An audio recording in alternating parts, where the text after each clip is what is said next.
Vi a Mariela lanzar una maleta de cuero al lago y marcharse sin mirar atrás. Corrí hacia la orilla. El aire olía a tierra mojada y a humo de leña. Metí las manos en el agua helada y logré sacar la maleta empapada y tan pesada que parecía contener un pecado. Mis dedos temblaban, casi se me escapa. Entonces escuché un sonido ahogado, un gemido leve que venía desde dentro. Por favor, que no sea lo que estoy pensando, susurré, intentando abrir el cierre húmedo. Estaba atascado, pero cedió de golpe. En ese instante, el corazón se me detuvo. Lo que vi dentro me heló el alma de una forma que no había sentido en mis 63 años. Me llamo Elena Vargas. Desde que enterré a mi único hijo, Sergio, hace 8 meses, la casa junto al lago de Pátzcuaro se volvió un eco sin fin. Donde antes sonaban guitarras y risas, ahora solo queda el zumbido del ventilador y el crujir del viento colándose por las rendijas. Aquella tarde de septiembre, mientras bebía mi té en el porche, algo rompió la calma. Un coche gris apareció por el camino de tierra levantando polvo. Era Mariela, mi nuera. Conducía como si huyera del infierno sin frenar en las curvas. Mi estómago se apretó, algo andaba terriblemente mal. Detuvo el coche de golpe, el motor rugiendo. Bajó casi tropezando, el rostro rojo, los ojos desbordados, el cabello suelto pegado al sudor. Abrió la cajuela con tanta fuerza que pensé que la arrancaría.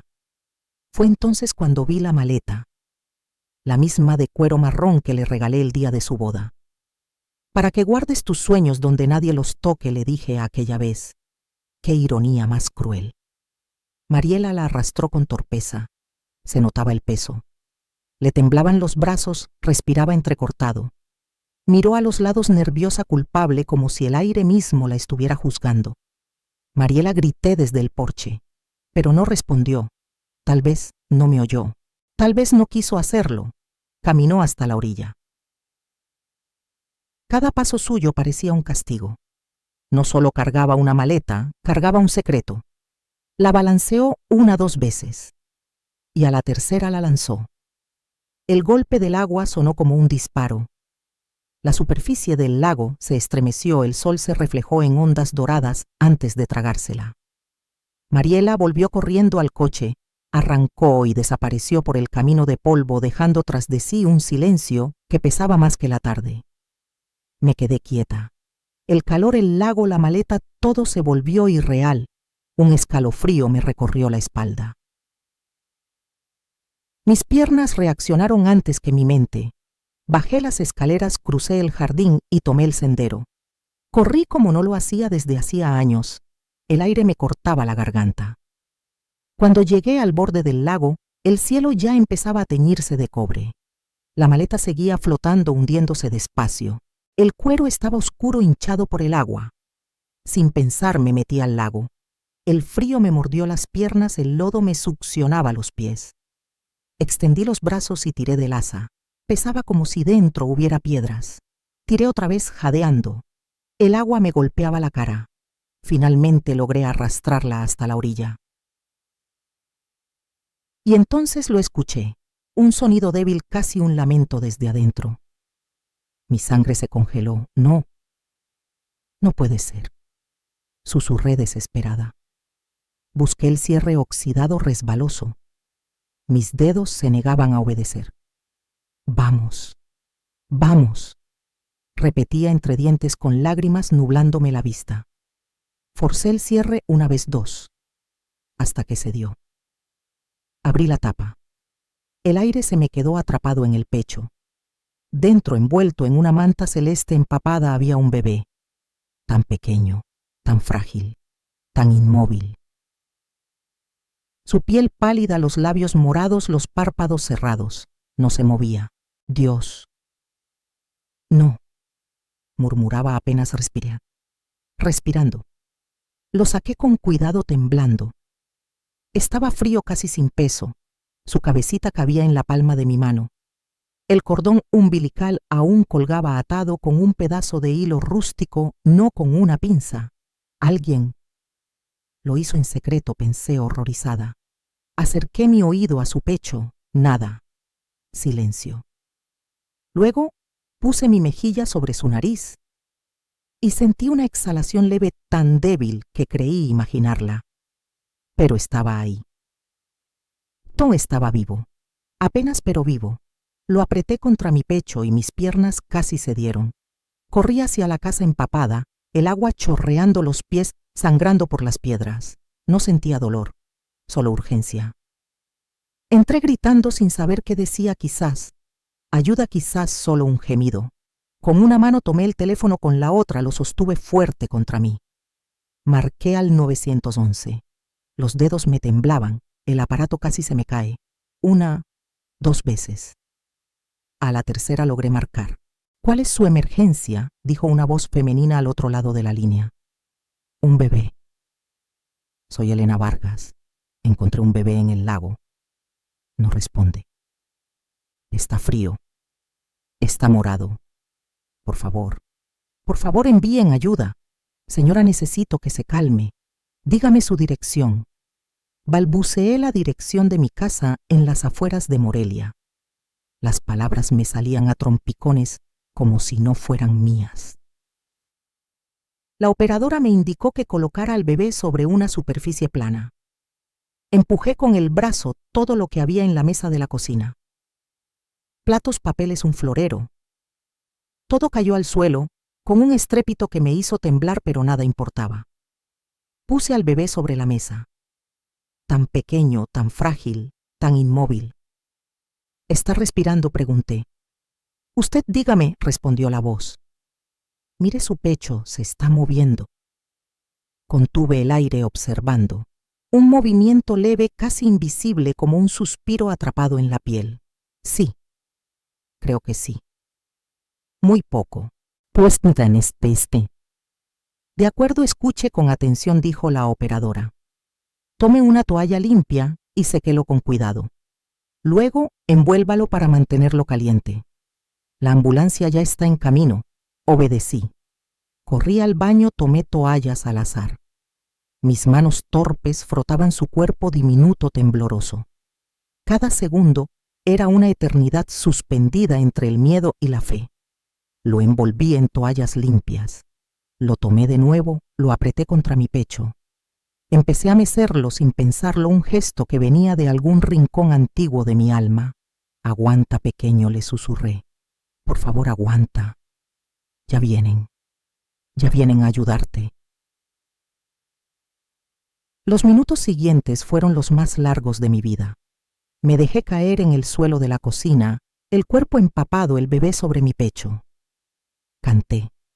No recuerdo qué canción era. Quizás la misma que tarareaba cuando Sergio, mi hijo, era un niño. Quizás solo un murmullo sin sentido. Lo único que quería era que sintiera que no estaba solo. Las sirenas rompieron el silencio. Luces rojas y blancas parpadearon a través de la ventana. Corrí hacia la puerta. 2 paramédicos bajaron de la ambulancia, un hombre mayor de barba entrecana y una mujer joven de rostro serio, con el cabello oscuro recogido en una trenza apretada. Ella me pidió al bebé sin una palabra. Lo tomó con una precisión fría que me partió el corazón. Escuchó con el estetoscopio, revisó su piel, sus reflejos. Su expresión era neutra, pero sus hombros se tensaron. Hipotermia severa. Posible aspiración de agua, le dijo al compañero. Tenemos que movernos ya. Lo colocaron en una pequeña camilla, le pusieron una máscara diminuta de oxígeno. Las manos de ambos volaban conectando cables y monitores, hablando en ese lenguaje de urgencia que solo los que han visto la muerte tan de cerca comprenden. El hombre me miró. ¿Usted viene con nosotros? No fue una pregunta. Subí a la ambulancia. Me senté en un asiento lateral, helada, empapada. No podía apartar la vista del bebé, rodeado de aparatos que zumbaban y pitaban. La ambulancia arrancó. El mundo afuera era un torbellino de luces y sombras. ¿Cómo lo encontró?, preguntó la paramédica mientras vigilaba los monitores. En una maleta. En el lago. Vi a alguien arrojarla. Ella levantó la mirada, luego miró a su compañero. Algo cruzó sus ojos, preocupación o quizás sospecha. Vio quién era. Abrí la boca, la cerré. Sentí el vacío llenarme por dentro. Sí. La vi. Era Mariela, la esposa de mi hijo, la mujer que lloró en su funeral hasta quedarse sin voz, la misma mujer que hoy trató de hundir a un recién nacido. ¿Cómo podía decirlo en voz alta? ¿Cómo podía siquiera creerlo? Sí, repetí, al fin casi sin aire. Estoy segura de lo que vi. Llegamos al Hospital General de Ciudad de México en menos de 15 minutos. Las puertas de urgencias se abrieron con un golpe seco. Médicos y enfermeros rodearon la camilla gritando números, órdenes, palabras que no entendía. Se llevaron al bebé por unas puertas dobles. Intenté seguirlos, pero una enfermera me detuvo. Señora, tiene que quedarse aquí. Los doctores están trabajando. Me condujo a una sala de espera con paredes crema y sillas de plástico frío. El olor a desinfectante se metía en los pulmones. Me senté tiritando. No sabía si era el frío del agua o el horror. Tal vez ambos. La enfermera se sentó frente a mí. Tenía arrugas suaves alrededor de los ojos. En su gafete leí enfermera Julia Ramírez. Voy a necesitar que me cuente todo lo que pasó, dijo con voz serena. Y hablé. Desde el momento en que vi el coche de Mariela hasta cuando abrí la maleta. Julia tomaba notas en una tableta, asintiendo sin interrumpir. Cuando terminé, soltó un suspiro. La policía querrá hablar con usted. Esto es intento de homicidio. Tal vez algo peor. Intento de homicidio. Las palabras quedaron suspendidas en el aire como pájaros negros.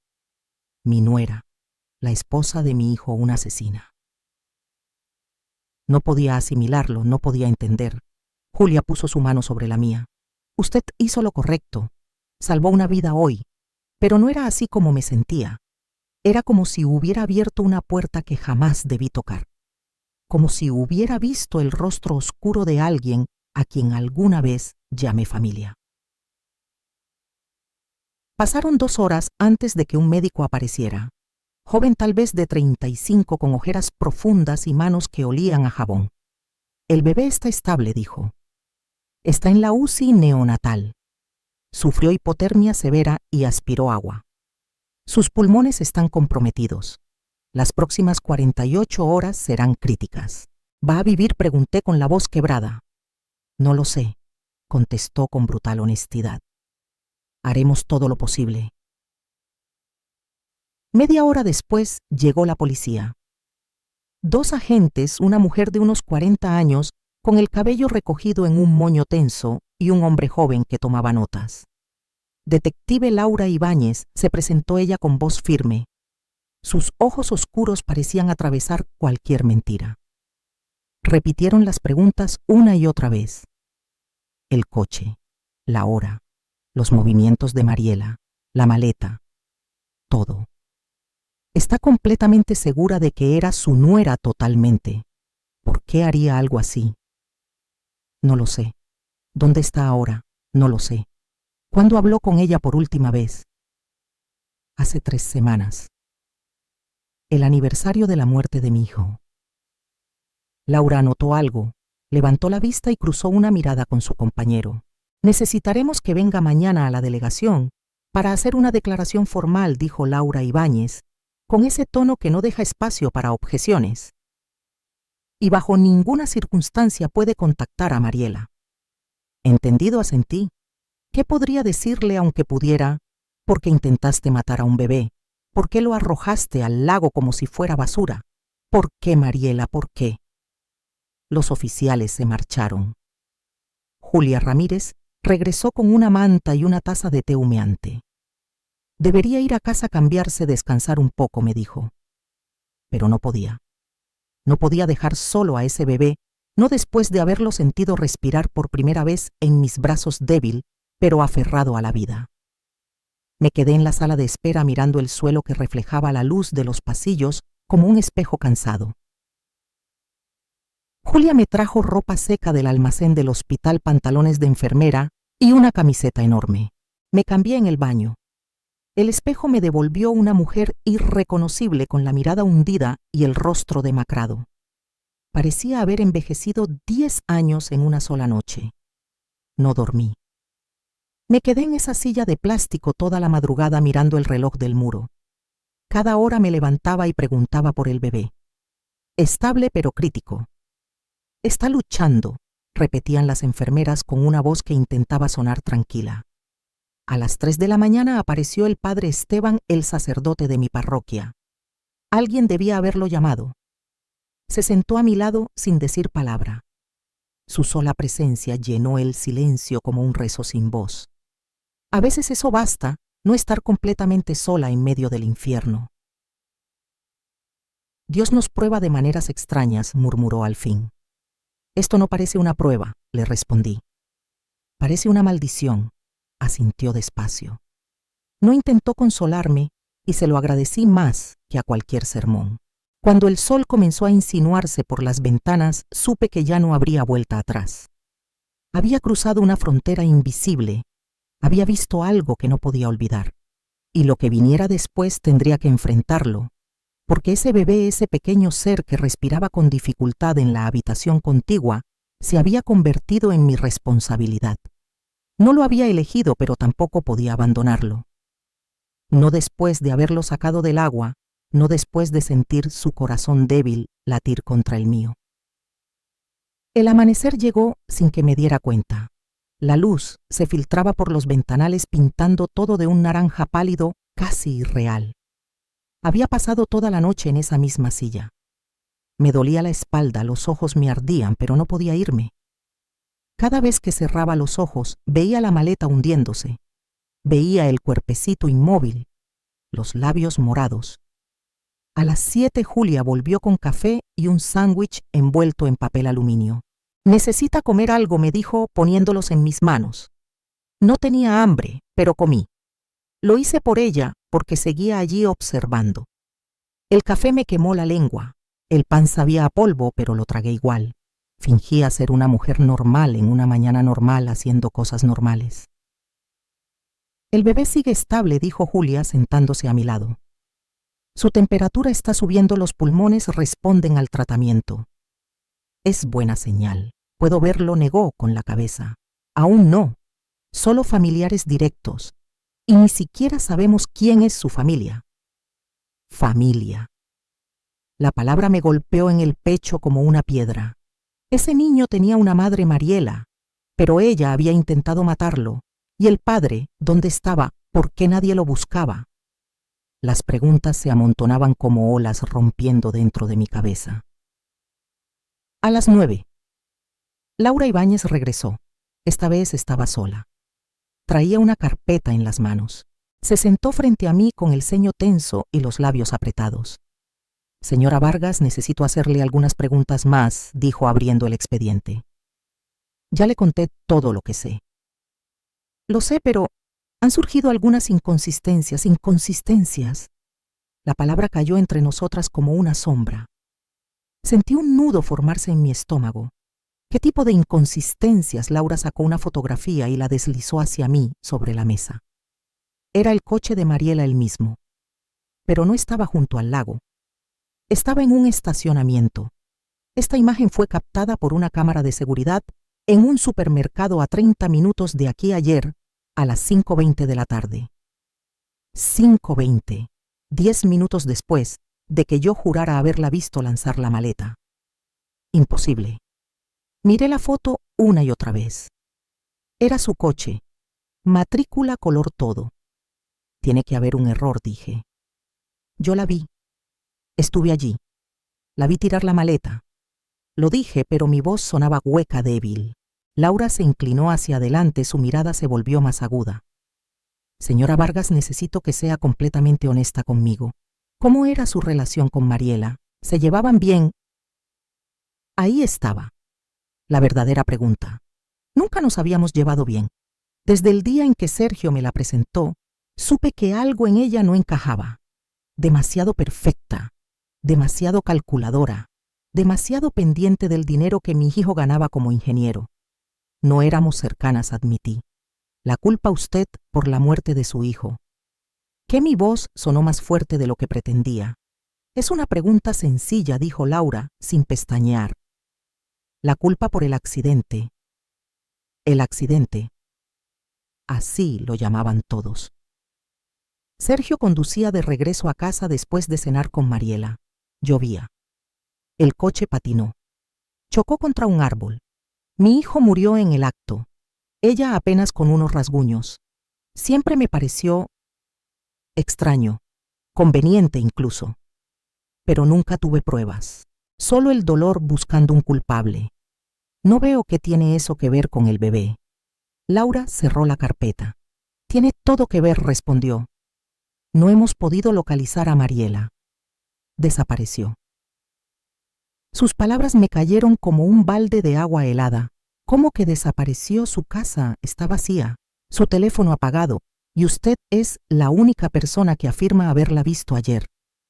Sentí que la habitación se encogía. No me estaba acusando directamente, pero la insinuación estaba ahí flotando visible como el amanecer. Pensaba que había inventado todo, que había encontrado al bebé por otros medios, que estaba culpando a Mariela por venganza.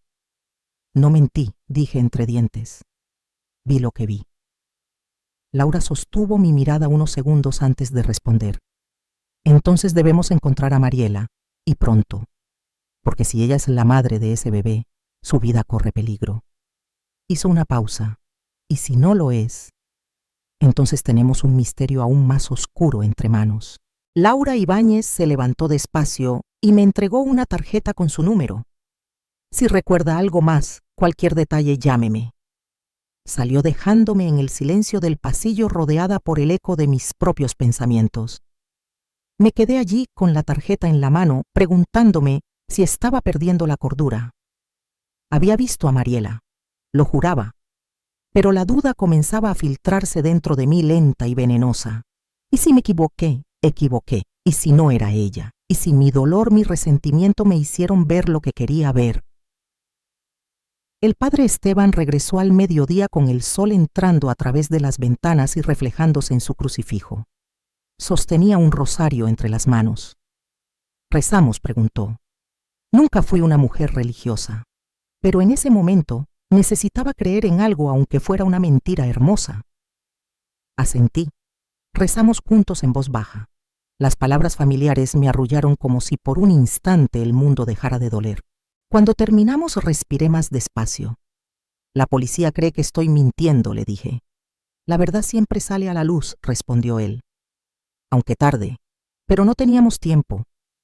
Ese bebé seguía luchando por su vida, y en algún lugar Mariela estaba escondida, o huyendo, o planeando su siguiente movimiento. A las 3 de la tarde, llegó una doctora distinta, una mujer de lentes gruesos, cabello recogido, voz seca. Necesitamos su autorización para realizar unos exámenes al bebé. No soy familia, lo sabemos, dijo con calma, pero usted es la única persona responsable ahora. El servicio social ya viene en camino, pero necesitamos actuar de inmediato. El bebé necesita análisis de sangre, añadió.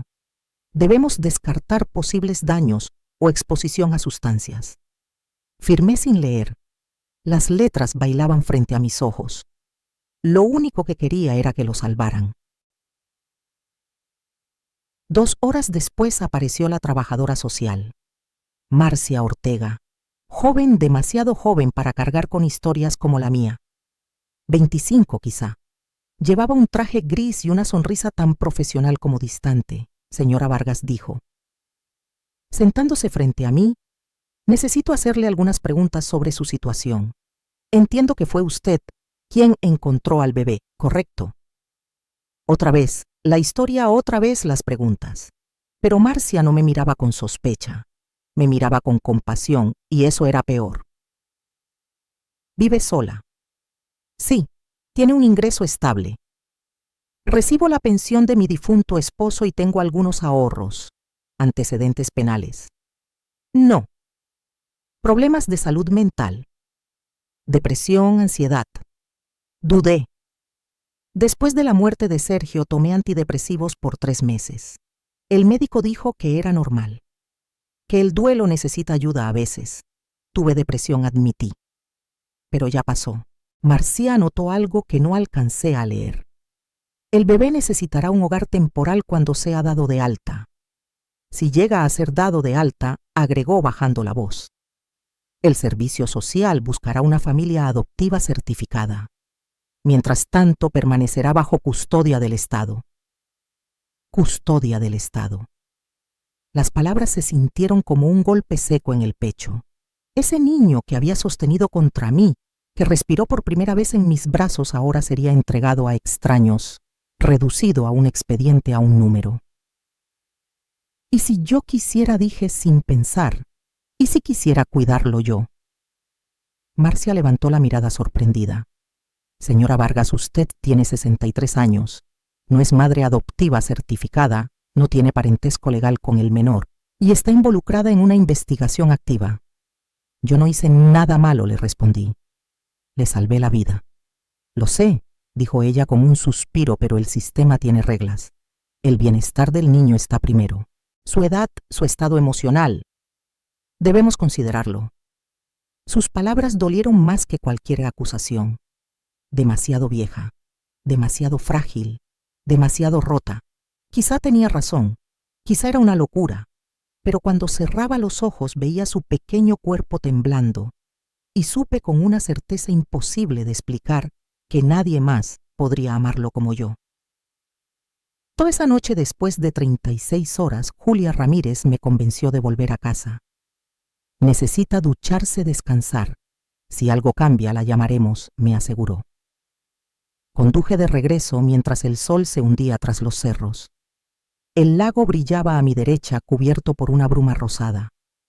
Me detuve en el mismo punto donde todo comenzó, donde había visto a Mariela lanzar la maleta. El lugar estaba vacío. La maleta ya no estaba, pero la tierra aún guardaba mis huellas. Me quedé allí mientras la oscuridad caía, preguntándome si algún día conocería la verdad, si Mariela me observaba desde algún rincón, si todo lo que creía haber visto era real. Entonces sonó mi teléfono. Era el hospital. Mi corazón se paralizó. Señora Vargas, dijo la voz de Julia, ¿necesita volver ahora? No pregunté nada. Simplemente manejé pisando el acelerador más de lo debido. Mis manos temblaban.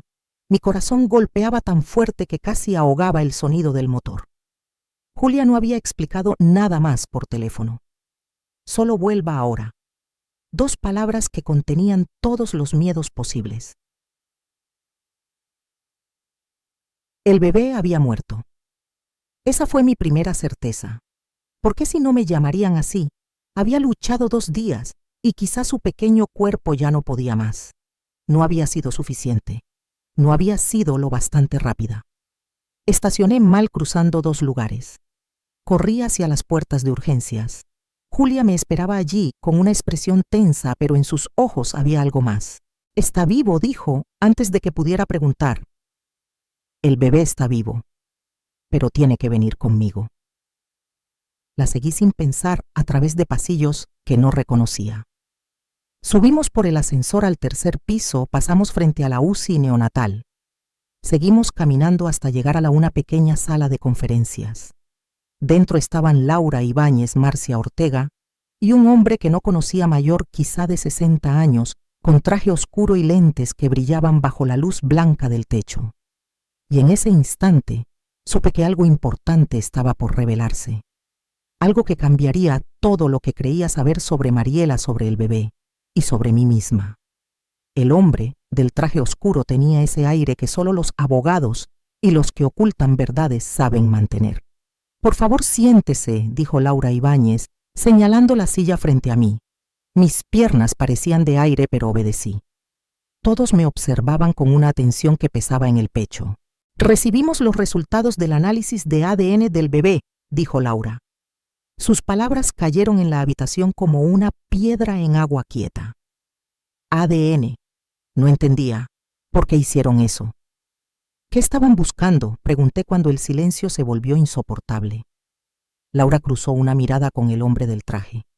Él asintió, abrió una carpeta y extendió unas hojas frente a mí. El bebé es un niño, dijo con voz grave. Nació hace 3 días según los exámenes médicos. Laura hizo una pausa y entonces soltó la frase que me rompió el mundo Elena. Es su nieto. Las palabras me atravesaron sin sentido al principio. Las escuché, pero mi mente se negó a aceptarlas. Mi nieto, imposible. Sergio había muerto hace 8 meses. No dejó hijos, ningún embarazo, nada. Eso no puede ser, susurré. El hombre del traje habló con tono sereno. Soy el doctor Ernesto Soto, especialista en genética forense. Repetimos la prueba 2 veces. Los resultados son concluyentes. El bebé comparte un 25% de su ADN con usted. Es sin duda su nieto biológico. Hijo de su hijo, Sergio. Hijo de Sergio. El aire se me escapó del pecho. Mi hijo tenía un hijo, un niño que nunca conoció, un niño al que alguien quiso matar. ¿Cómo es posible? Mi voz sonaba lejana como si hablara otra persona. Sergio murió hace 8 meses. Mariela nunca dijo nada sobre un embarazo. Exactamente, respondió Laura inclinándose hacia adelante. Según los registros médicos y los tiempos del embarazo, Mariela debió quedar encinta un mes antes de la muerte de Sergio. Lo sabía. La habitación comenzó a girar. Ella lo sabía. Sabía que llevaba dentro el hijo de mi hijo cuando él murió. ¿Por qué lo ocultó?, pregunté apenas sintiendo las lágrimas. ¿Por qué esconderlo durante 9 meses? ¿Por qué dar a luz en secreto? Y luego intentar matarlo. Eso es lo que tenemos que descubrir, contestó Laura. Pero hay más, añadió. Escuche con cuidado, por favor. Me preparé sabiendo que lo siguiente sería peor. Hemos reabierto la investigación del accidente de su hijo y encontramos irregularidades, graves irregularidades. ¿Qué tipo de irregularidades?, pregunté con un temblor que no pude disimular. Laura respiró hondo. El coche de Sergio fue analizado nuevamente. El informe original decía que perdió el control por la lluvia. Pero pedimos una revisión completa. Encontraron señales de manipulación en los frenos. Sabotaje. Asesinato. Mi hijo no había muerto en un accidente. Lo habían matado, Mariela, susurré. Es nuestra principal sospechosa, admitió Laura. Pero necesitamos pruebas y encontrarla. Desapareció por completo. No ha usado su teléfono, no ha retirado dinero. Es como si se hubiera borrado del mapa. Me levanté. Necesitaba aire. Caminé hasta la ventana. Afuera la ciudad respiraba con normalidad, luces, tráfico, gente, que no sabía que mi mundo acababa de morir otra vez. Mi hijo, murmuré contra el cristal empañado. Mi niño, ella lo mató. Nadie dijo nada. Solo el zumbido de las luces fluorescentes llenaba el silencio. Sentí una mano sobre mi hombro. Era Marcia Ortega. Hay algo más que debes saber, dijo en voz baja. Sobre el bebé. Y su futuro. Sus ojos tenían compasión, pero también un cansancio que me heló. Como el bebé es su nieto biológico, usted tiene derechos legales. Puede solicitar la custodia. Abrí la boca para responder, pero ella levantó una mano. Será un proceso largo. Evaluaciones, visitas a su casa, estudios psicológicos. Y mientras tanto el bebé permanecerá bajo custodia del Estado. No dije sin pensarlo. Fue un rugido contenido, un estallido que me sacudió el alma. No me lo van a quitar. Es todo lo que me queda de Sergio. Es mi nieto. Es mi sangre. Lo entiendo, señora Vargas, dijo Marcia sincera. Créame, lo entiendo. Pero el sistema tiene reglas. Tenemos que asegurarnos de que el niño esté seguro. Estará más seguro conmigo que con cualquier desconocido. Tal vez, pero no es una decisión mía, replicó con tristeza. Es del juez. El doctor Soto habló otra vez con un tono clínico. El bebé sufrió hipotermia severa, casi ahogamiento. Las próximas semanas serán críticas. Necesitará cuidados especializados, monitoreo constante. Haré lo que sea, dije, lo que sea necesario. Laura se levantó su sombra alargándose sobre la mesa. Señora Vargas no es sospechosa. Creemos su versión, pero no puede simplemente quedarse con el niño. Hay un proceso legal y necesitamos su ayuda.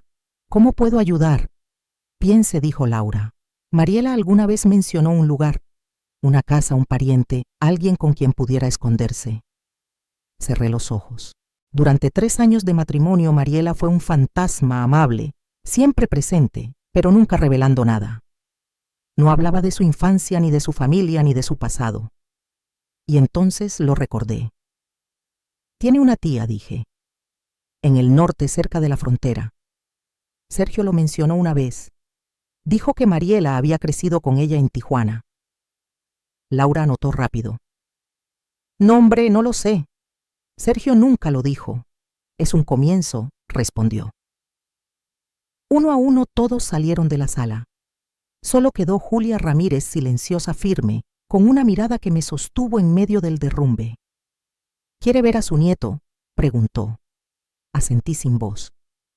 Caminamos por los pasillos del hospital bajo una luz azulada que olía a cloro y madrugada. Julia me hizo lavarme las manos, ponerme una bata estéril. Me llevó hasta una esquina de la UCI neonatal. Y allí estaba, el gis de Sergio. Mi nieto, pequeño, frágil, envuelto en cables y respiradores, pero vivo, respirando, luchando. Tenía el cabello oscuro de mi hijo, la nariz de mi hijo, los dedos largos de mi hijo. Y en ese instante supe con la certeza más dolorosa del mundo que no descansaría hasta encontrar a Mariela. Ni aunque me costara lo que quedaba de mi vida. ¿Puedo tocarlo?, susurré. Sí. Pero con suavidad, respondió Julia Ramírez. Extendí la mano por la abertura de la incubadora y rocé su piel. Era tibia, suave, viva. Sus diminutos dedos se cerraron alrededor de mi índice, un simple reflejo, pero para mí fue una promesa. Hola, pequeño, murmuré. Soy tu abuela, y juro que te voy a proteger. Nadie volverá a lastimarte, lo juro por la memoria de tu padre. Sentí la mano de Julia sobre mi hombro. Necesita un nombre, dijo con voz baja. Para los registros del hospital hasta que el juez o la madre aparezcan. Sergio me lo había dicho una nochebuena entre brindis y risas. Si algún día tengo un hijo, se llamará Mateo como tu papá. Mateo, susurré. Su nombre es Mateo. Me quedé allí toda la noche sentada junto a la incubadora sosteniendo su mano. Le canté las mismas canciones que arrullaban a Sergio cuando era niño, prometiéndole un futuro que no sabía si podría darle, pero prometiéndolo igual. Porque ya lo sabía, ese bebé no era un extraño. Era mi sangre, mi familia. Todo lo que quedaba de mi hijo asesinado, y no iba a permitir que nadie me lo arrebatara. Ni el sistema, ni Mariela, nadie. Los días siguientes fueron un infierno hecho de papeles y relojes. Me despertaba a las 5, me duchaba, manejaba hasta el hospital y me quedaba allí al lado de Mateo. Por las tardes llegaban las visitas a abogados, trabajadoras sociales, policías. Todos con carpetas, todos con preguntas, todos juzgando si yo era digna de criar a mi propio nieto. Marcia Ortega apareció al tercer día con una carpeta gruesa. Leyó una lista con voz plana, casi mecánica. Verificación de antecedentes penales. Evaluación psicológica. Examen médico. Comprobante de ingresos. Inspección de vivienda. Y 3 referencias personales que no sean familiares. Además, deberá completar un curso de cuidado infantil de 40 horas. 40 horas. Como si no hubiera criado un hijo. Como si no supiera cómo preparar un biberón o reconocer el llanto de un bebé hambriento. No dije nada. Solo asentí. ¿Cuánto tardará todo eso?, pregunté. Si tiene suerte, 6 semanas. Si no, 3 meses. 3 meses. 3 meses mientras Mateo viviría con desconocidos bajo supervisión estatal, mientras yo saltaba obstáculos para probar que era capaz de amar. ¿Y qué pasará con él mientras tanto?, pregunté. Cuando reciba el alta, irá a un hogar temporal certificado, respondió Marcia. Usted podrá visitarlo 2 veces por semana bajo supervisión. 2 veces por semana, bajo supervisión, como si yo fuera una amenaza, como si no hubiera sido quien lo sacó del agua con mis propias manos. Esa noche llamé al padre Esteban. Necesitaba una referencia. Alguien que dijera que no estaba loca. Al día siguiente vino a casa. Se sentó en mi cocina con el mismo té que yo solía preparar para Sergio cuando era niño. Por supuesto que la ayudaré, me dijo.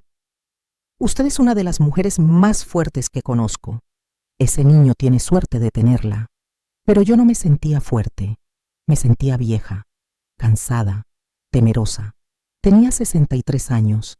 ¿Cómo iba a correr detrás de un niño cuando tuviera 65 o ayudarle con la tarea a los 70? Llegaría siquiera a verlo graduarse. Soy demasiado vieja para esto, murmuré apenas audible. El padre Esteban me miró por encima de la taza. Sara tenía 90 cuando dio a luz a Isaac, dijo. La edad no pesa cuando hay amor. Quise creerle. De verdad quise. Al cuarto día. Julia me enseñó a cuidar de Mateo, cómo sostenerle la cabeza, cómo cambiarle el pañal sin lastimarlo, cómo templar la leche a la temperatura exacta. Mis manos temblaban al principio. Había olvidado lo frágil que es la vida cuando cabe entre tus brazos. Lo estás haciendo muy bien, me repetía Julia. Muy bien, pero no se sentía bien. Era como caminar sobre hielo delgado.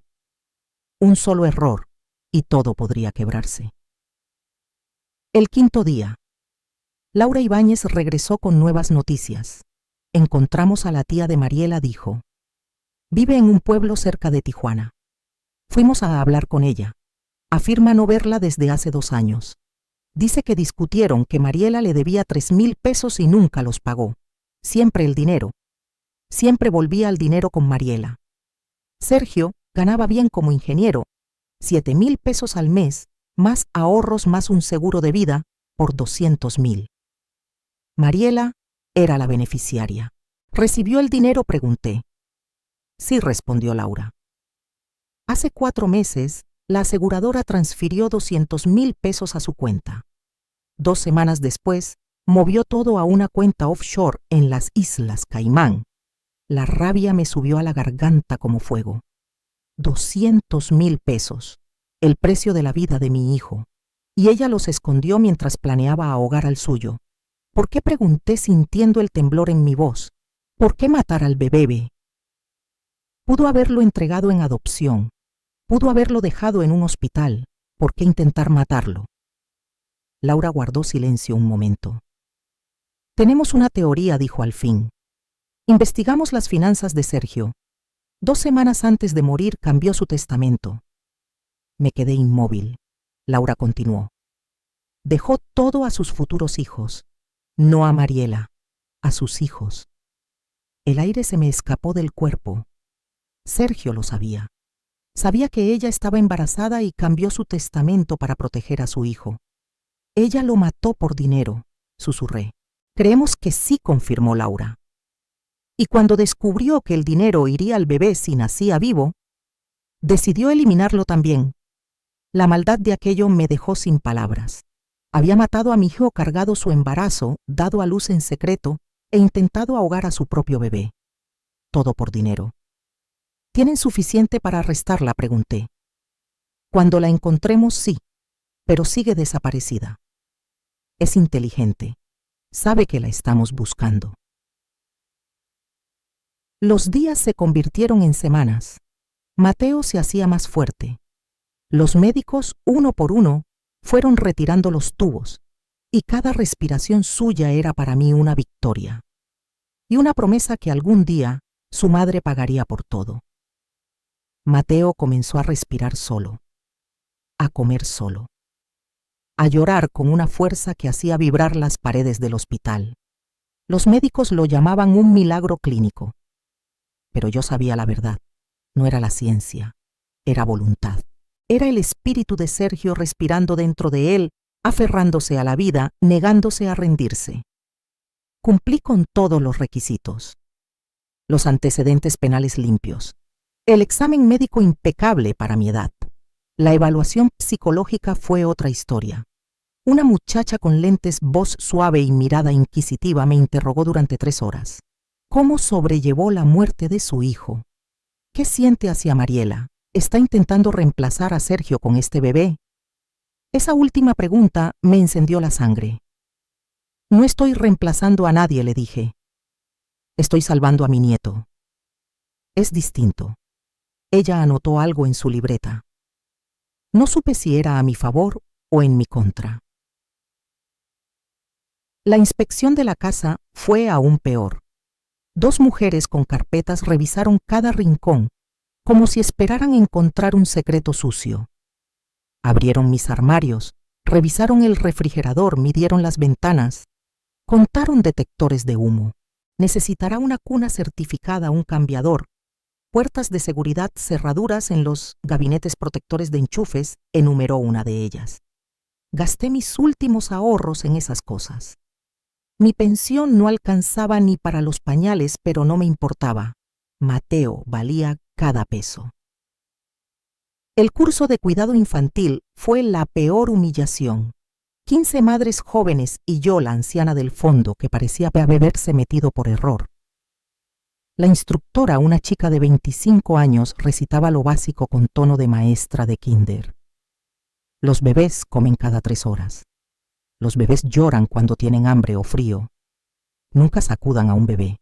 Asentía y tomaba notas fingiendo aprender, aunque por dentro quería gritar: crié a un hijo, hasta que se convirtió en hombre. Pero necesitaba ese certificado, así que tragué mi orgullo. 6 semanas después de aquel día en el lago, Marcia Ortega llegó al hospital con una leve sonrisa. Completó todos los requisitos, me dijo. El juez revisará su caso la próxima semana. Si todo va bien, tendrá la custodia temporal en 2 semanas. 2 semanas. Después de 42 días de infierno, por fin podría llevar a Mateo a casa.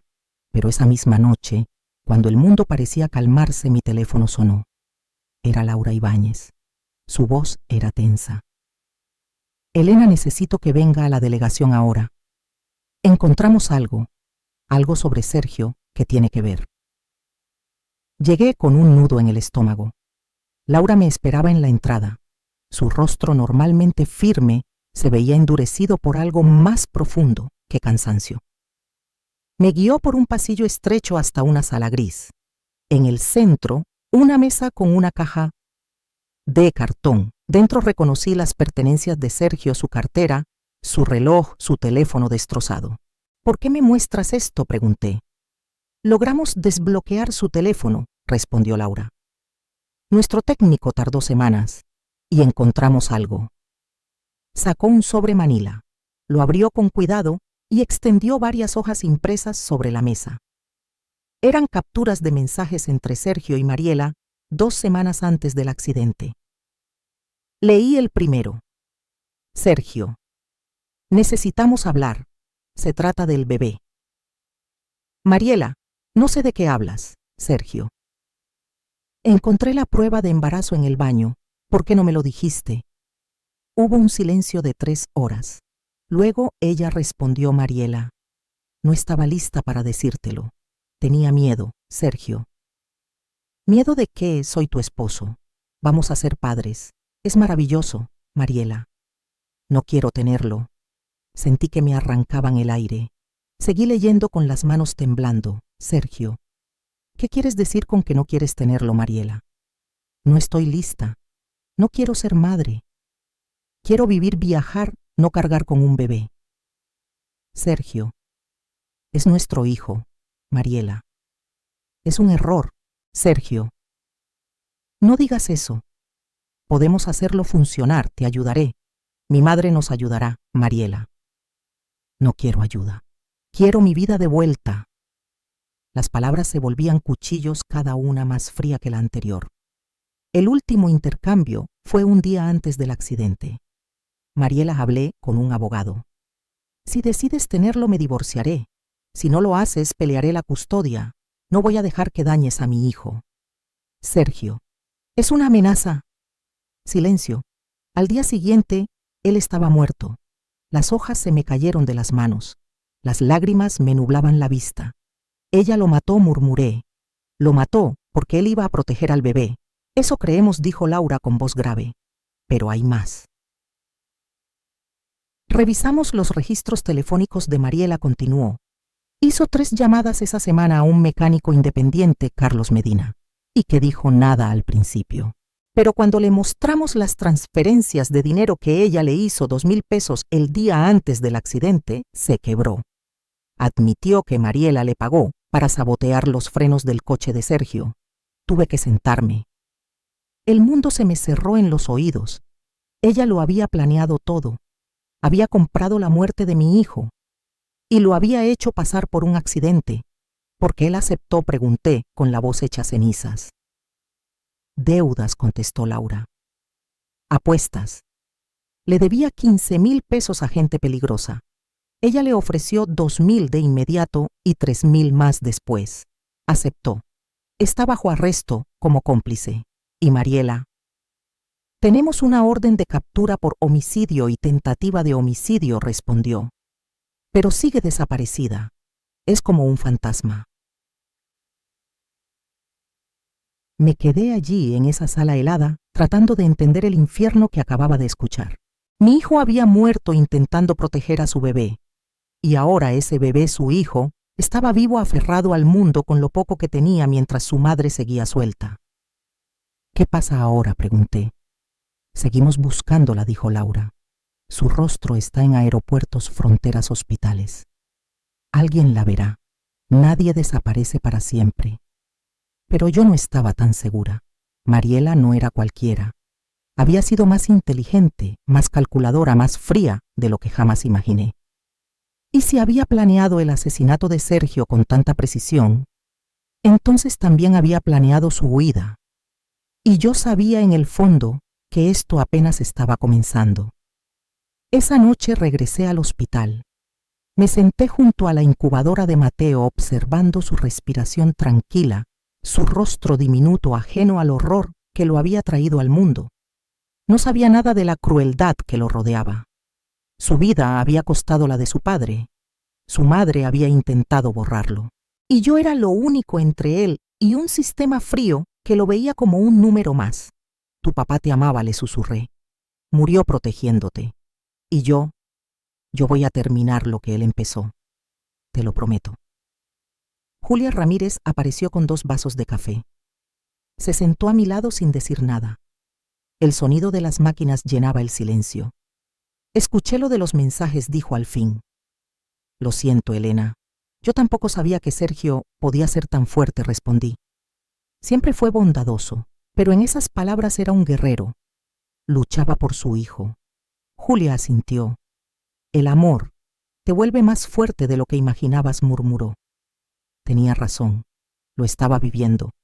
Nunca me consideré una mujer fuerte, pero ahí estaba luchando contra el sistema, contra el tiempo, contra una asesina fugitiva.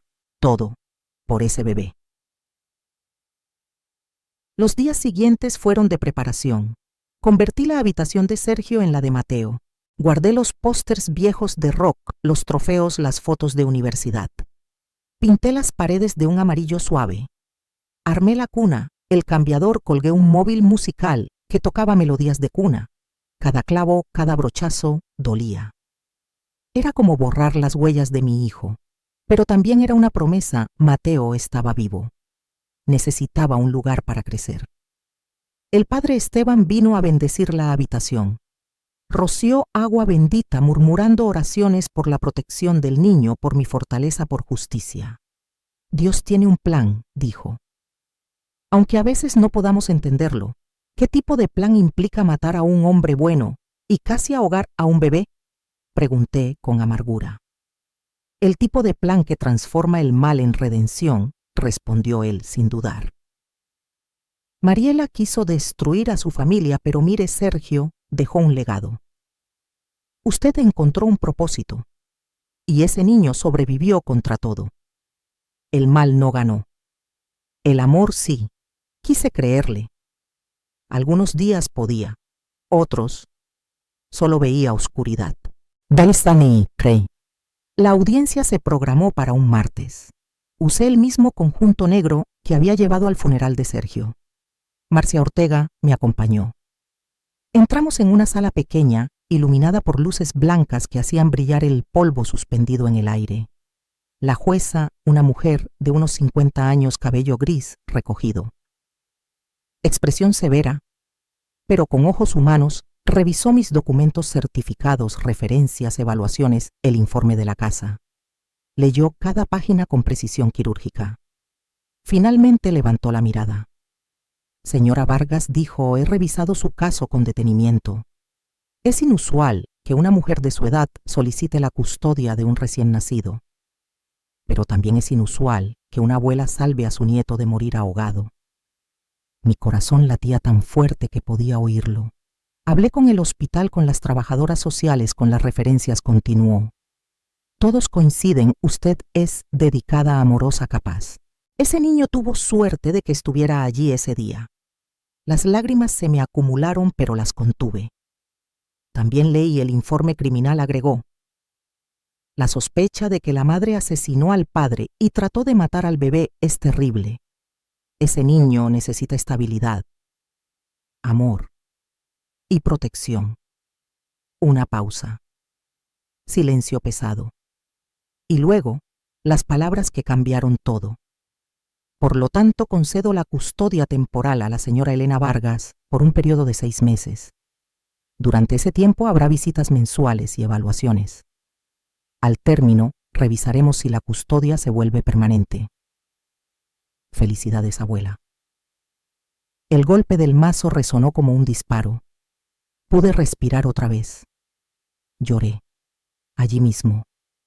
Lloré por alivio, por miedo, por todo. Marcia me abrazó.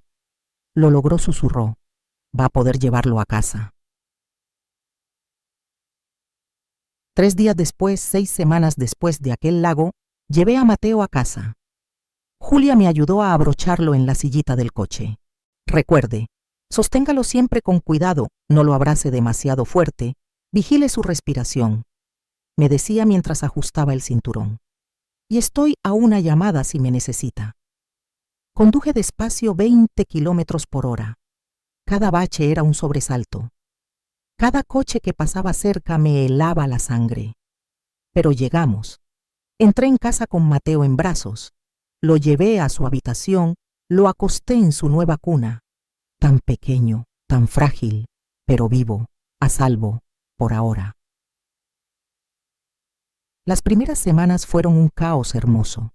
Había olvidado lo que era cuidar a un recién nacido, las noches interminables, los llantos sin causa, el miedo constante de estar haciendo algo mal. A los 30 criar a Sergio fue un reto lleno de energía. A los 63 cada noche sin dormir me dejaba temblando. Pero luego llegaban esos momentos, cuando Mateo sujetaba mi dedo, cuando se calmaba al escuchar mi voz, cuando abría esos ojos oscuros, los mismos que los de su padre, y me miraba como si yo fuera todo su universo. Y entonces sabía que cada gota de cansancio valía la pena. Julia venía 3 veces por semana. Me enseñaba pequeños trucos, cómo hacerlo eructar sin lastimarlo, cómo envolverlo para que durmiera mejor, cómo reconocer sus distintos tipos de llanto. Poco a poco dejó de ser solo una enfermera. Se convirtió en mi amiga, en mi ancla. Está haciendo un trabajo increíble, Elena me decía siempre. Pero yo no me sentía increíble, me sentía en guardia. Cada ruido en la noche me sobresaltaba. Cada coche que pasaba despacio frente a la casa me erizaba la piel. Mariela seguía allá afuera. Y aunque la policía decía que probablemente había huido del país, yo lo sentía distinto. Estaba cerca, observando, esperando. Instalé cerraduras nuevas en cada puerta, cámaras en el porche y una alarma conectada directamente a la policía. Gasté 800 pesos que no tenía, pero la seguridad de Mateo no tenía precio. 3 semanas después de haberlo traído a casa, una noche encontré algo. Revisaba las cajas donde guardé las cosas de Sergio, su ropa, sus libros, sus papeles. En el fondo, envuelto entre documentos amarillentos, descubrí un cuaderno de cuero marrón gastado en las orillas. No sabía que mi hijo escribía un diario. Lo abrí con las manos temblando. Las primeras páginas eran de años atrás, pensamientos sobre su trabajo, amigos, rutinas. Nada fuera de lo común. Pero al avanzar llegué al año en que conoció a Mariela. Hoy conocí a alguien, se llama Mariela, es hermosa, inteligente, y hay algo en ella que no logro descifrar. Seguí leyendo. Las menciones a ella se volvían más frecuentes, más intensas. Sergio estaba enamorado, sí, pero también desconfiaba. A veces siento que no la conozco. Nunca habla de su familia. Cambia de tema cuando pregunto. Es como si su vida hubiera empezado el día que nos conocimos. Otra entrada. Hoy la encontré revisando mis extractos bancarios. Dijo que solo tenía curiosidad, pero algo se sintió mal. Y luego, la frase que me heló el alma: Mariela está embarazada. Encontré la prueba. Cuando la confronté, se puso furiosa. Dijo que no quiere tener lo que arruinará su vida. Cambié mi testamento hoy. Todo irá al bebé. No confío en Mariela con el dinero. Después de verla gastar tanto, sé que un hijo no sería para ella más que un obstáculo. Las lágrimas cayeron sobre las páginas borrando parte de la tinta. Sergio lo sabía. Sabía quién era Mariela y aún así intentó proteger al hijo que ella despreciaba. Su instinto fue su sentencia. La última entrada era del día en que murió. Mariela me amenazó hoy. Dijo que me arrepentiría de presionarla con el bebé. No sé qué quiso decir, pero tengo miedo. Mañana hablaré con mamá. Quizás ella sepa qué hacer. No dejaré que dañe a nuestro hijo. Lo protegeré siempre. Nunca alcanzó a contarme nada. Murió esa noche solo con el peligro a centímetros y yo sin saberlo. Apreté el diario contra el pecho. Perdóname, hijo, susurré. Debí verlo venir. No podía cambiar el pasado, pero podía proteger el futuro. Al día siguiente llevé el diario a Laura Ibáñez. Lo leyó en silencio página por página, su mandíbula apretándose con cada línea. Esto es crucial, dijo finalmente. Muestra premeditación, motivo, miedo. Cuando encontremos a Mariela, esto la va a hundir. ¿Y cuándo será eso?, pregunté. Ya pasaron casi 2 meses. Hacemos todo lo posible, respondió. Es lista. Probablemente salió del país con documentos falsos. Podría estar en cualquier lugar. 3 días después, todo cambió. Estaba alimentando a Mateo cuando sonó mi teléfono. Número desconocido. Normalmente no contesto, pero algo me impulsó a hacerlo.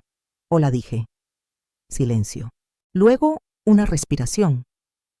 Y una voz que reconocí al instante. Elena. Era Mariela. La sangre se me congeló. Casi dejé caer al bebé.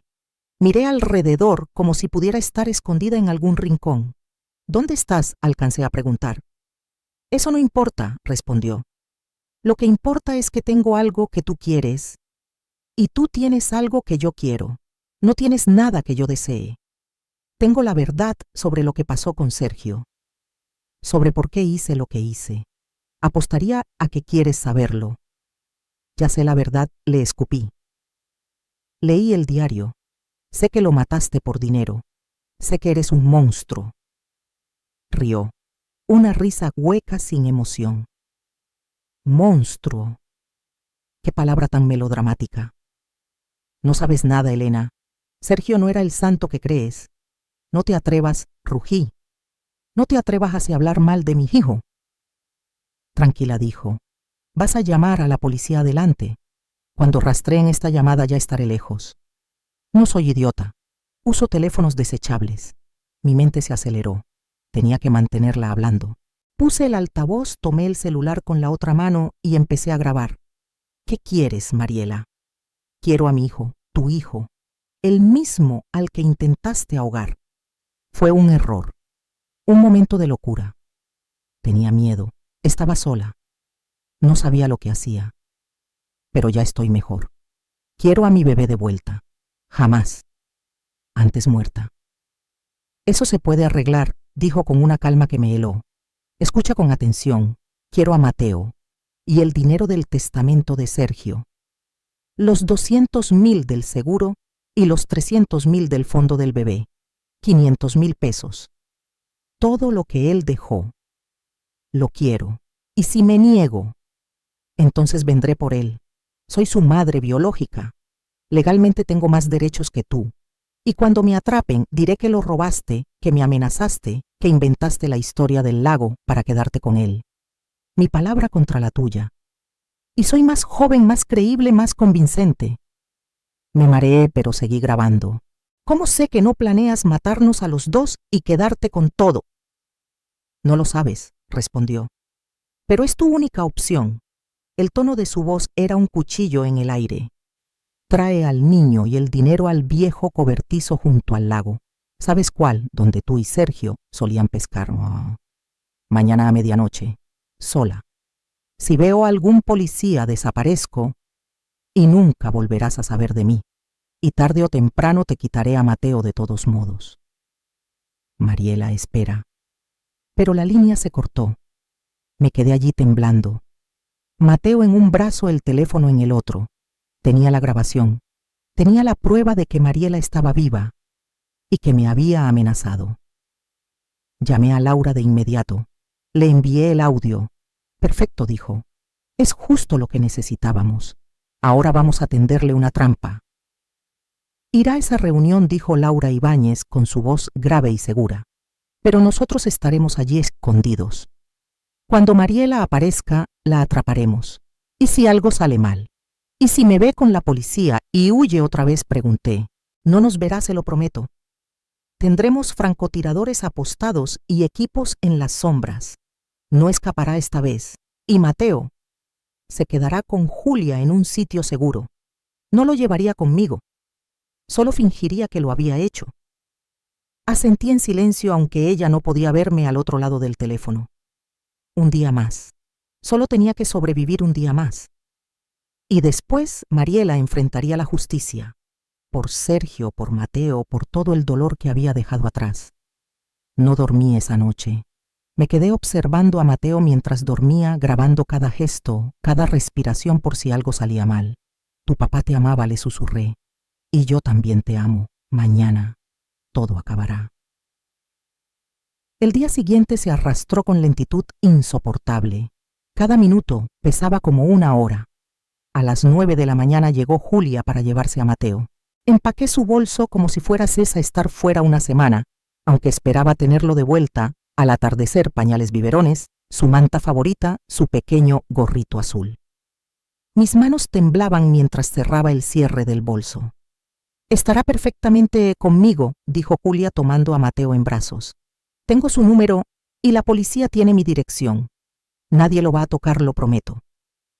La besé en la frente y luego besé a Mateo. Su piel olía a loción, a pureza, a esperanza. Te amo, mi niño, murmuré. La abuela volverá pronto. Los vi alejarse por la ventana. Cuando el coche de Julia desapareció por la calle, sentí como si un pedazo de mi alma se hubiera ido con ellos. Pero tenía que hacerlo. Mateo debía estar lejos, a salvo.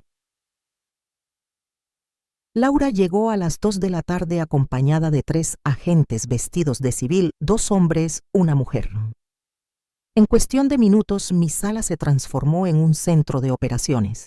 Colocaron radios, laptops y un mapa del área del lago sobre mi mesa del comedor. Repasemos, dijo Laura marcando puntos en el mapa con un plumón rojo. El cobertizo está aquí abandonado desde hace 5 años. Tiene 3 accesos: principal, lateral y trasero. Aquí colocaremos los tiradores. Aquí y aquí, dijo, señalando los tejados cercanos. Y el equipo de asalto esperará detrás, listos para entrar, cuando tengamos confirmación visual de Mariela. Y yo pregunté, ¿qué se supone que debo hacer exactamente? Entrará, hablará con ella, la mantendrá hablando. Necesitamos que confiese, que admita haber matado a Sergio, haber intentado matar a Mateo. Uno de los agentes, un joven alto con mirada cansada, sacó un pequeño dispositivo. Esto se colocará aquí, dijo, señalando justo bajo mi cuello. Es un micrófono. Transmite en tiempo real. También tiene un botón de pánico, 3 toques seguidos, y entramos sin dudar. Me mostró cómo usarlo. Practiqué. 3 toques. Mi vida resumida en ese gesto. Si pide ver al bebé, diga que está en el coche, añadió Laura. Que quiere hablar primero, entender por qué hizo lo que hizo. Apele a su ego. A las personas como ella les encanta escucharse. Pasamos horas repasando cada detalle, cada posibilidad. ¿Qué hacer si estaba armada, si no venía sola, si todo era una trampa? Sentía la cabeza a punto de estallar. A las 8 me obligaron a comer un sándwich de jamón que sabía a cartón, pero lo tragué. Necesitaba energía aunque el estómago fuera un nudo. A las 10 probaron el audio. Me hicieron hablar, gritar, susurrar, repetir frases. Todo debía funcionar perfectamente. Recuerde, me dijo Laura mirándome fijo. No estará sola ahí dentro. Estaré escuchando cada palabra. El equipo estará a unos metros. A la menor señal de peligro entramos. No dejaré que le pase nada. Asentí. Quería creerle, pero el miedo se había instalado dentro de mí como un animal silencioso. A las 11:15 partimos. Conduje mi propio coche. Laura iba agachada en el asiento del copiloto. Los demás ya estaban en posición. Francotiradores listos, dijo una voz por radio. Equipo trasero preparado. Perímetro asegurado. Llegamos al cobertizo a las 11:40. Era exactamente como lo recordaba, viejo, húmedo, con paredes cubiertas de grafitis y ventanas rotas. Sergio y yo solíamos venir aquí cuando era niño.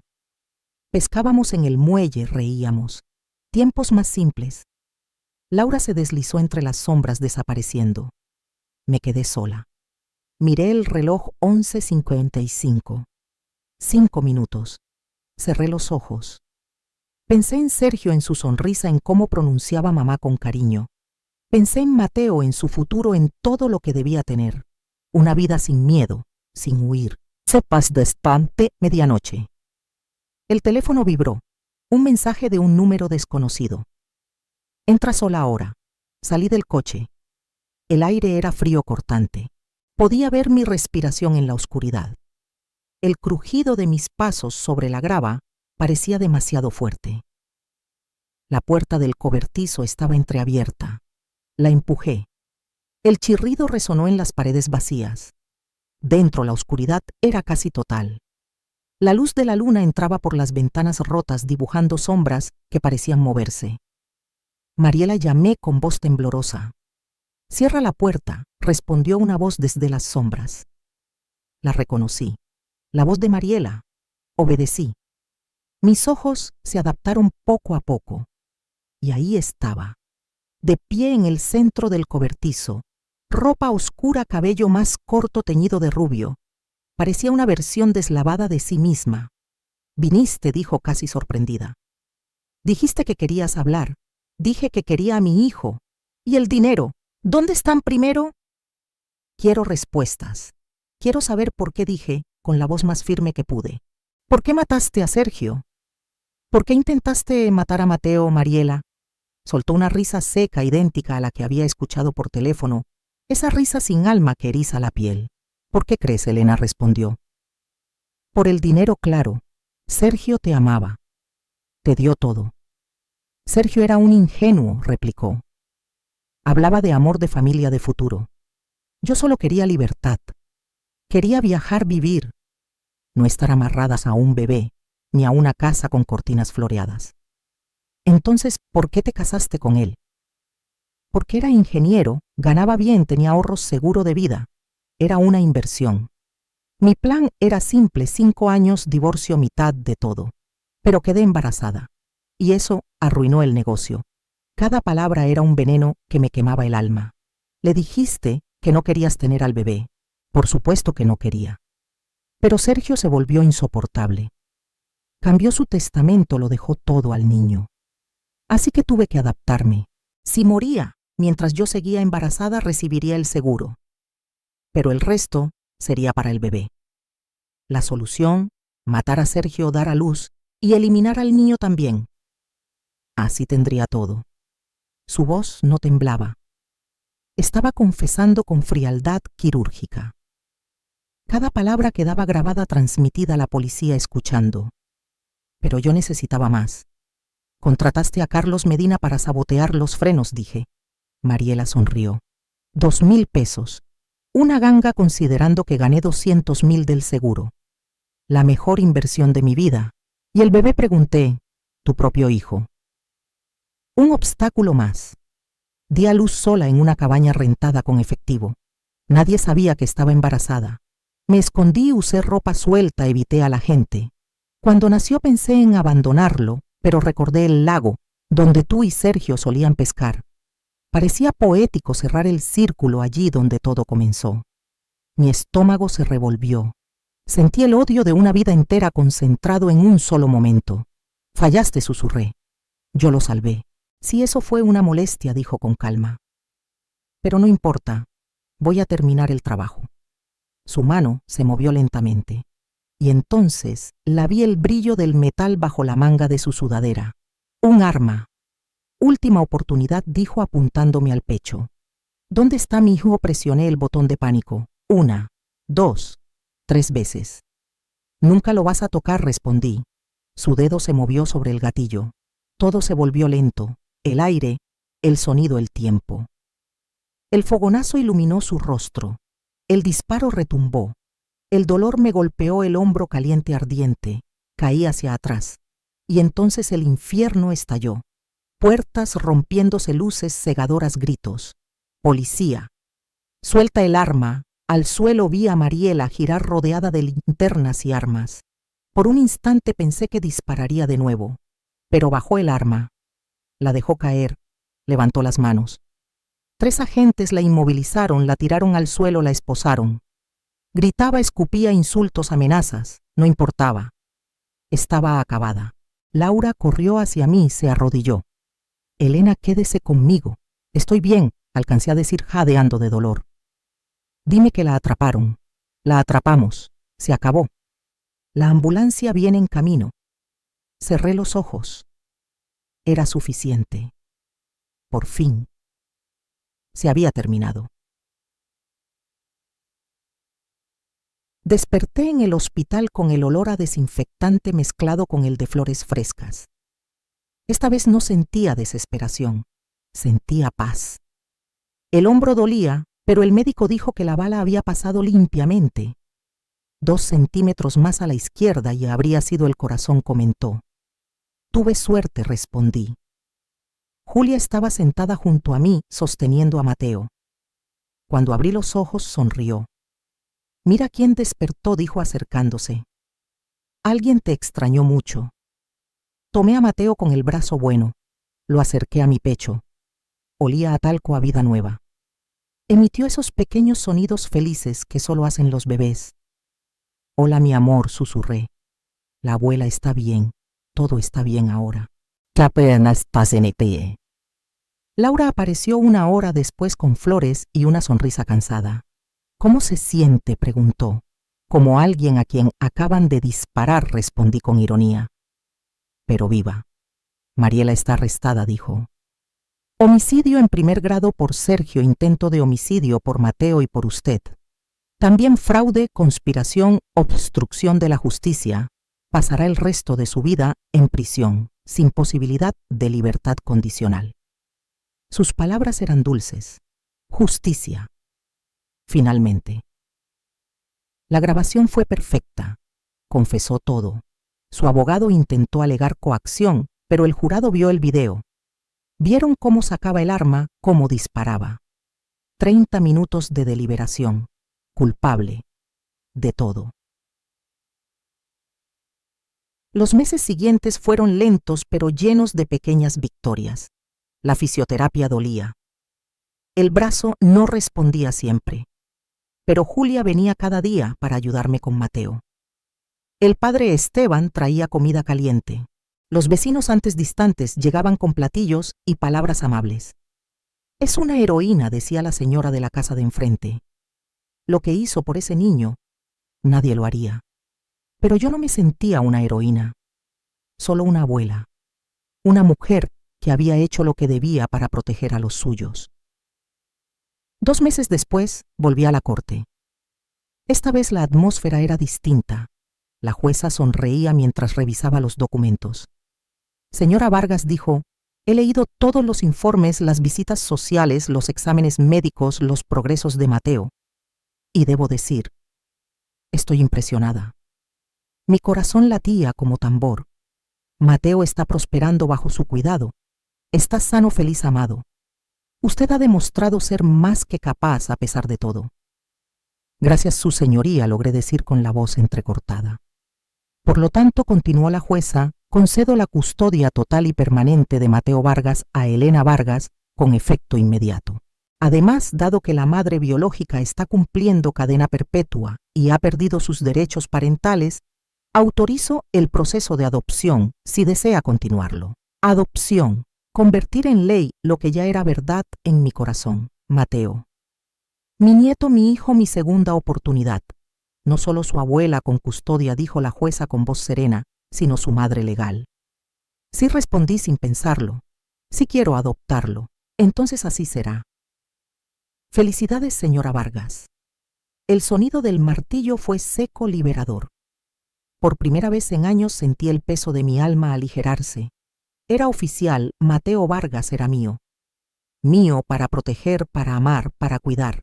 Nadie podría arrebatármelo jamás. Salí del tribunal con él en brazos. Tenía 8 meses, redondito, risueño, con 2 pequeños dientes que brillaban cuando se reía. Tiraba de mi cabello con esas manitas suaves mientras balbuceaba.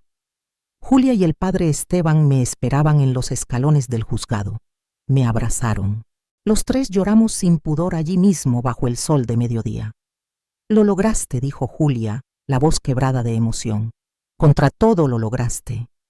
Esa noche preparé una cena sencilla pero hecha con amor. Pollo asado, arroz y pan caliente. Invité a Julia y al padre Esteban. Brindamos con jugo de manzana porque ninguno de nosotros bebía alcohol. Por Mateo, dijo el padre levantando su vaso, por su vida nueva y brillante. Por Sergio añadí que desde donde esté debe estar orgulloso. Y por el amor, dijo Julia sonriendo, porque el amor siempre vence al mal. Bebimos, reímos. Mateo en su sillita alta aplaudía y gritaba de alegría sin entender, pero contagiado por la felicidad en el aire. Los meses se volvieron años. Mateo creció, caminó, habló. A los 11 meses su primera palabra fue agüé. Lloré al escucharlo. A los 2 años corría por toda la casa. A los 3 fue su primer día en el preescolar. Cada pequeño paso era un milagro, cada sonrisa un regalo. Le hablaba seguido de su padre, le mostraba fotos, le contaba historias. Tu papá era un hombre bueno, le decía. Valiente. Te amó incluso antes de verte. Dio su vida por ti. Papi. Héroe, preguntaba con su vocecita dulce. Sí, mi amor. Papi fue un héroe, y tú crecerás para ser como él, bueno, fuerte, amoroso. Nunca le conté lo de Mariela. Esa verdad vendría después cuando tuviera edad para entenderla. Por ahora, solo necesitaba saber que era amado, deseado, que alguien había peleado por su vida. En su 5º cumpleaños hicimos una fiesta en el patio. Colgué globos, inflé serpentinas, llené la mesa de dulces. Mateo corría entre los niños del vecindario, riendo a carcajadas con los cachetes rosados. Tan distinto de aquel bebé azul e inmóvil que había sacado del lago 5 años atrás. Julia se sentó junto a mí en el porche observando. ¿En qué piensas?, preguntó. En ese día admití. En lo cerca que estuve de no llegar a tiempo. En cómo todo pudo haber sido distinto. Pero no lo fue, dijo ella suavemente. Lo encontraste.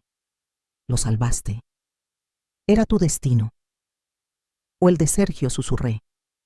A veces siento que él me guió hacia el lago que confió en mí desde el más allá para proteger a su hijo. Julia sonrió. O tal vez solo eres una mujer increíblemente valiente que nunca se rindió. Esa noche, cuando todos se fueron y la casa volvió a quedar en silencio, me senté sola en la sala. Mateo dormía profundamente. Las velas del pastel todavía humeaban en la mesa. Miré las fotos en la pared, Sergio de bebé.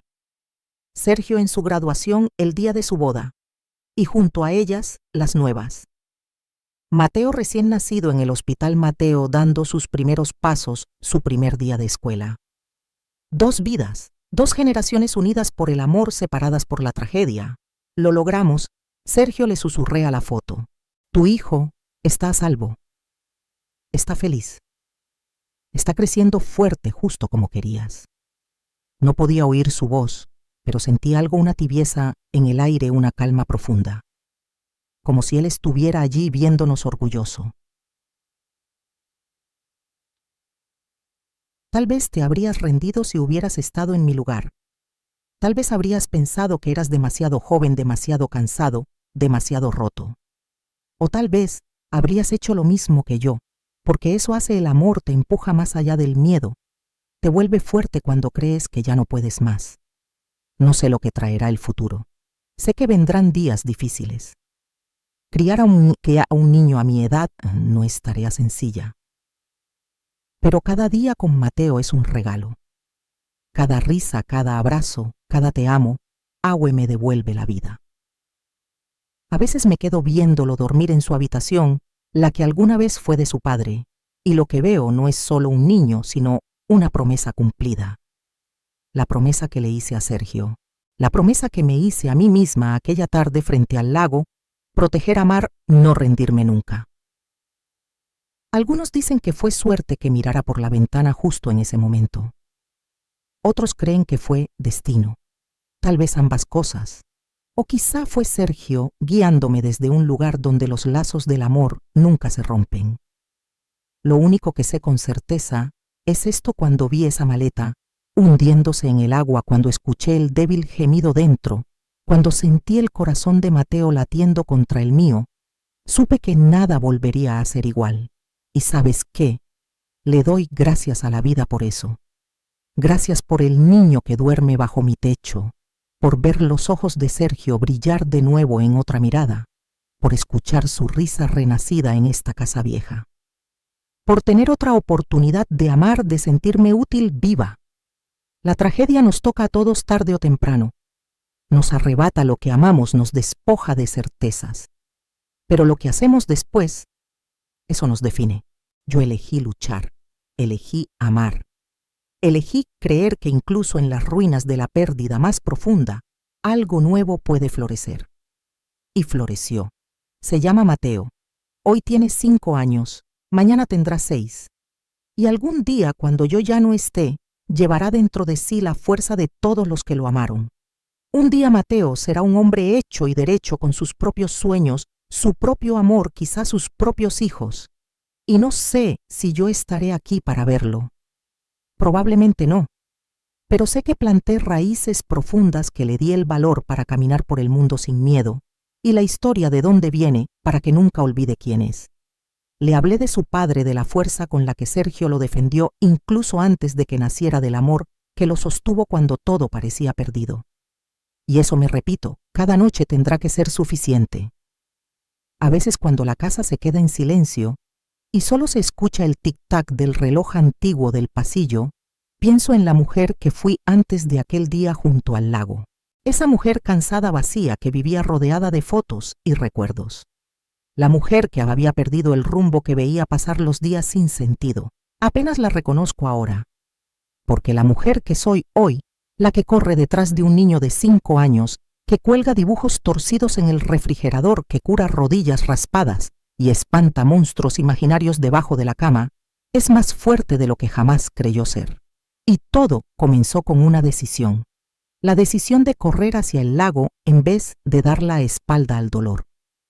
La decisión de abrir aquella maleta empapada, aunque temblara de miedo por lo que pudiera encontrar dentro.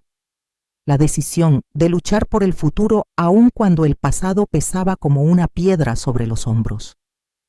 No fue fácil. Hubo noches, interminables días, donde el cansancio me quebraba la espalda, donde el llanto de un bebé me hacía llorar también en silencio para que él no me oyera. Hubo momentos en los que dudé. Me pregunté si estaba siendo egoísta, si creía demasiado en un milagro. Pero luego Mateo sonreía, murmuraba agüe y se dormía en mis brazos con esa confianza pura que solo tienen los niños. Y yo sabía en lo más profundo de mi alma que no me había equivocado, que estaba exactamente donde debía estar. Laura y Julia siguen siendo parte de nuestras vidas. Laura viene de vez en cuando, siempre con algún regalo para Mateo y una sonrisa que aún lleva rastros de aquella noche en el cobertizo. Julia, en cambio, se ha convertido casi en una tía. Lo lleva al parque, los domingos le enseña el canto de los pájaros, le muestra cómo plantar semillas y esperar pacientemente a que broten. Le da ese amor extra que todo niño merece. El padre Esteban viene cada Navidad a bendecir la casa. Dice que Mateo es prueba viva de que Dios actúa de formas misteriosas, que puede convertir el dolor en propósito, la tragedia en redención, y Mariela cumple su condena de por vida. Nunca volverá a hacerle daño a nadie. A veces me pregunto si piensa en él, si alguna vez sintió remordimiento o si existió en ella una chispa de amor maternal. Pero luego recuerdo su mirada aquella noche junto al lago cuando lanzó la maleta al agua sin un atisbo de duda. Y sé la respuesta. Hay personas incapaces de amar. Mariela era una de ellas. Solo le importaba su libertad, su dinero, sus propios deseos. Vio en Mateo un obstáculo, cuando en realidad era un milagro. Su pérdida fue mi ganancia. Cada mañana me despierto con el sonido de sus pequeños pies corriendo por el pasillo. La puerta se abre de golpe y Mateo salta sobre mi cama, el cabello oscuro despeinado, los ojos de Sergio llenos de luz. «Buenos días», Aue grita, lanzándose a mis brazos. Y en ese instante todo el dolor, la lucha y las noches en vela valen la pena. En ese instante sé que lo haría todo. Otra vez enfrentaría a Mariela, soportaría el disparo, desataría la misma tormenta con tal de tener a este niño en mi vida. Cuando la gente escucha nuestra historia me llaman valiente, admirable, extraordinaria. Pero yo no me siento así. Solo soy una abuela que hizo lo que cualquier abuela haría: proteger a su nieto, aunque el mundo entero se opusiera. El verdadero héroe de esta historia fue Sergio. Él vio más allá del encanto de Mariela, cambió su testamento para asegurar el futuro de su hijo y estuvo dispuesto hasta arriesgarlo todo por protegerlo. Pagó el precio más alto por su amor. Y el verdadero milagro es Mateo, el niño que sobrevivió contra toda probabilidad, que luchó por cada respiración que devolvió la vida a esta casa que una vez estuvo envuelta en sombras. Yo solo soy el puente entre padre e hijo, la guardiana de su memoria, la protectora de su mañana. Y eso es más que suficiente.